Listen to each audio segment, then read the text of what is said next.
Hello mga ka-construct, magandang umaga pala sa inyong lahat. Nandito po uli ang inyong ka-construct na si Benny po, nagbabalik, at syempre ang BS Hernandez 19 TV po. Kamusta kayo lahat mga ka-construct? Sana nasa maayos tayong kalagayan sa mga oras na ito. Maganda palagi ang pakiramdam, syempre okay palagi ang kalusugan. Mag-iingat na lang po tayo kung saan man tayo pupunta at kung ano man ang gagawin natin sa mga oras na ito. Nga pala mga ka-construct, i-update ko lang kayo dito sa project natin na waterproofing. Ito nga po yung unit natin na waterproofing. Bale mga construct, nakapagpahid na po tayo ng ating pang waterproofing na Bostik Powerproof PUD polyurethane membrane. Ayan. Ang sa ngayon po mga construct, ang gagawin na po natin na nasa first day na po tayo ng flood test. Bale, akyatin po natin sa itaas yung ating pinlad test. Ayan, nakapagbabad na po kami ng tubig. Ito po ang unang araw ng pagbabad po natin ng tubig. Ayan. Dito lang po tayo daan mga kusak sa hagdanan kasi para hindi po natin mastorbo yung homeowner doon sa loob po. Ayan. Ito po. Ayan mga kusak. Bale ito mga construct, nakapagbabad na tayo ng tubig. Unang araw po ng pagbabad natin ng tubig dito sa roof deck na waterproofing po natin. Ayan. Bale mga construct, ang ginawa dito, diba, nagbakbak na po tayo ng floor tapping natin. Pagkatapos po magbakbak, nagpahid na po tayo ng pang waterproofing natin na Bostik Powerproof po polyurethane membrane. Ayun. Ayan mga construct, yung level ng tubig natin halos na sa mga, estimate ko na sa mga 6 cm yung level ng water po natin. Ayan po ang unang araw ng ating pag flood test.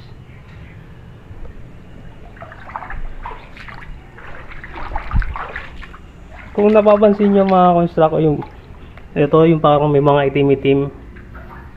Bale, yung pang last po natin na coating na pangatlong coating, sinabuyan po natin ng buhangin na pino po para kumapit yung ating pang floor tapping. Mas maganda po yung kapit ng ating pang floor tapping.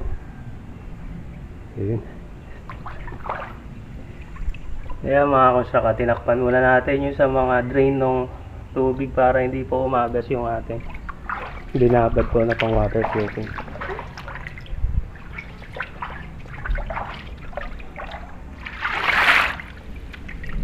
Bale 4 days na magkakasunod po yung gagawin natin pang flood test po dito sa ating roof deck para malaman po natin kung natagas yung ating ginawang pang waterproof po. Ayan.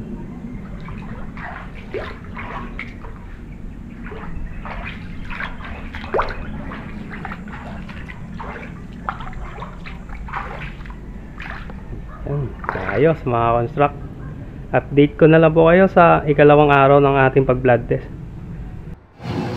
Magandang umaga po ulit mga construct. Nandito po ulit tayo sa ikalawang araw naman ng ating pagbabad nga po ng ating waterproofing na roof deck nga po. Tara, samahan nyo ako dito sa ikalawang araw ng ating pagbabad ng ating roof deck na waterproofing.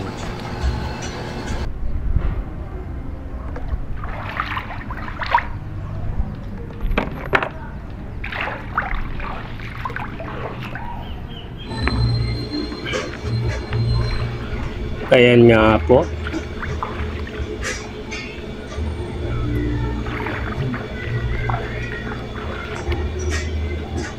day 2 water testing. May 4 na magkakasunod na araw po tayo magbababad.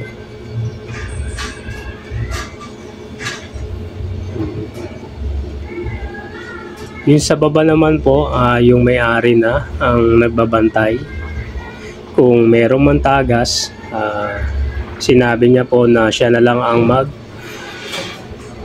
i-inform po sa atin, ang magsasabi kung may tumatagas pa sa ilalim.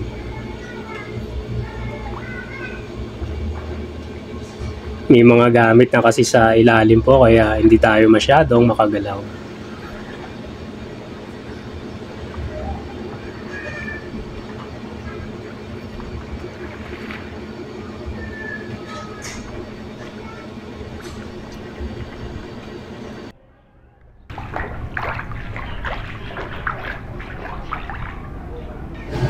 Ayos, kita na lang po ulit tayo sa ikatlong araw ng pagbabad natin dito sa roof deck na ating waterproofing nga po.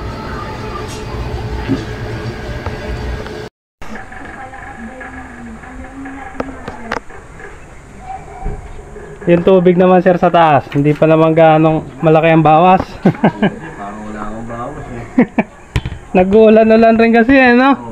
Saka malamig ang panahon, hindi masyadong sinisip-sip ng araw yun.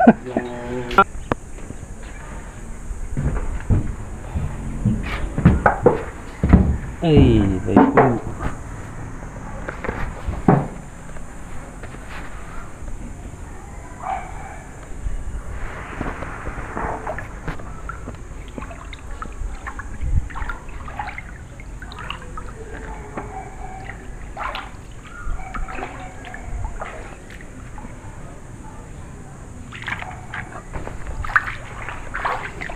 Day 3 water testing nga po.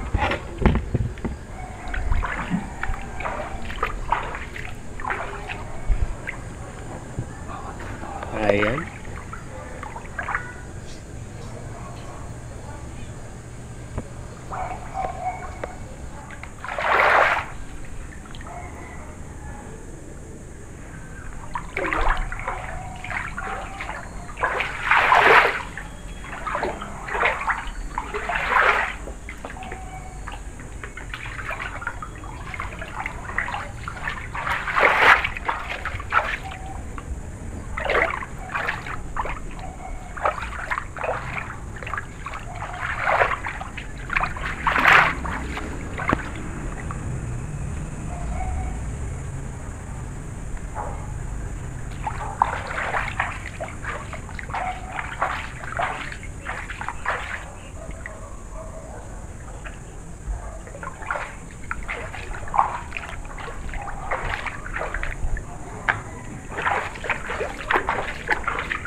May isang araw na lang po tayo mga construct para matapos natin itong pagbabad nga po dito sa roof deck natin waterproofing. Ito nga po, nandito na tayo sa day 4 ng pagbabad natin dito sa ating roof deck na waterproofing. Ito na po ang pinaka-final, last day ng ating pagbabad. Ang next procedure po na gagawin natin dito, initial tapping po tayo. Magtatapping tayo ng manipis para may protection po yung pinahid natin na pang waterproofing. Bago po tayo maglatag ng steel matting at kasunod na po yung floor tapping nga po. Ayan nga po, day 4 ng ating pagbabad.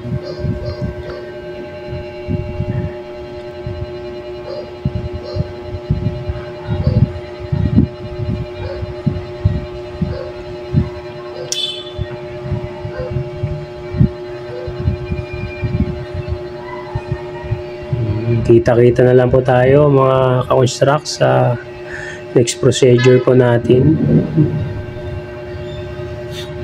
sa floor tapping nga po. Ito nga po, nandito na tayo sa next procedure natin. Sa floor tapping na po tayo. Hindi ko na po pinakita yung pag initial tapping, manipis lang naman po yun na pag-apply ng semento dito sa flooring. Tapos nga po ito, naglatag na tayo ng steel matting para may kakapitan po yung ating ipo-floor tapping. Kasama po pala natin sa paggawa dito sa ating project ang aking bayaw nga po na si Macmac. Ayan, palagi po natin kasama yan dito sa paggawa po natin ng ating mga project. Ayan nga po, dito nakapag-start na kami na magbuhos. Ayan, misapin po yung ating pinaghaluan para hindi naman po ma-damage kahit pa paano yung ating in-apply na pang waterproofing. Pero safety na rin po yung kasi nga po nag-initial tapping na tayo.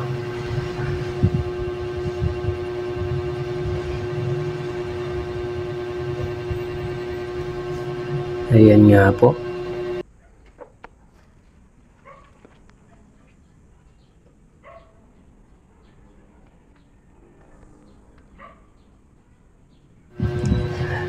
Dito naman po natapos na tayo sa ating pag-floor tapping.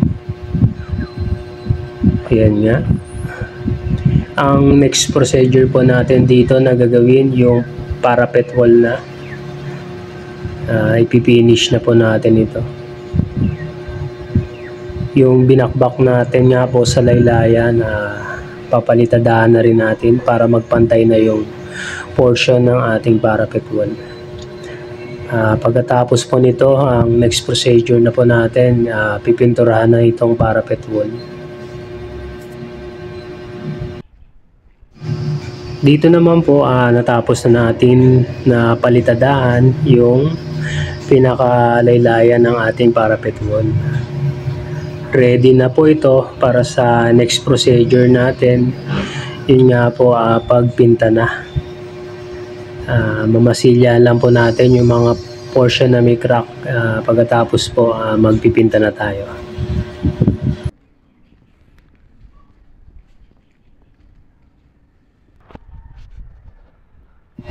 Ayos. Wait lang po kayo mga construct para sa next procedure po natin.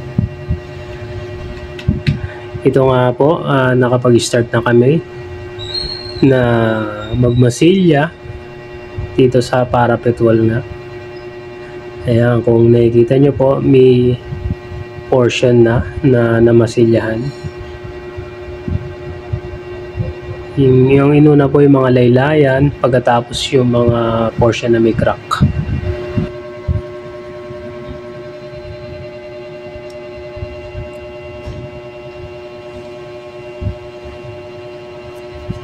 Ayan, scheme code po ang ginamit natin na pangmasilya nga po.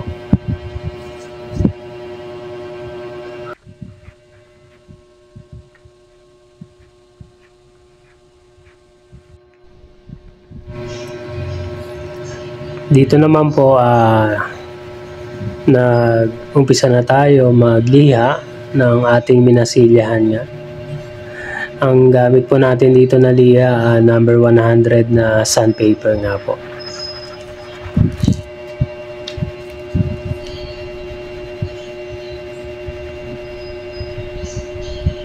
Ayan nga po. Enjoy lang kayo dyan mga ka-construct ha. Maraming salamat pala sa pagsuporta nyo palagi sa akin. Dito naman po nag-start na tayo na mag-first coat ng ating pintura nga po dito sa parapet wall. Ang kulay nga po ay medyo maroon. Maroon ang kulay po nitong ating parapet wall.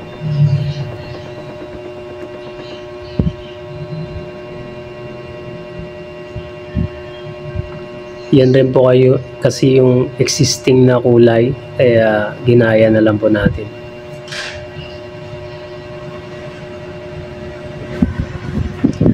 Ito na nga po mga ka-construct ang kinalabasan ng ating project na waterproofing nga po dito sa roof deck. Natapos na rin tayo sa final coating natin. Malinis na po itong ating parapet wall, pati yung flooring. Ayan, kung nakikita nyo nga po, ayos na. Pwede na po i-turn over sa may-ari. Maraming salamat mga ka-construct sa pagsuporta nyo palagi dito sa aking munting channel. Huwag niyo po kalimutan mag-like, share at subscribe para next updated po uli kayo dito sa mga susunod pa na uli nating mga project. Maraming salamat. Ingat-ingat po tayo. Bye-bye. Thank you.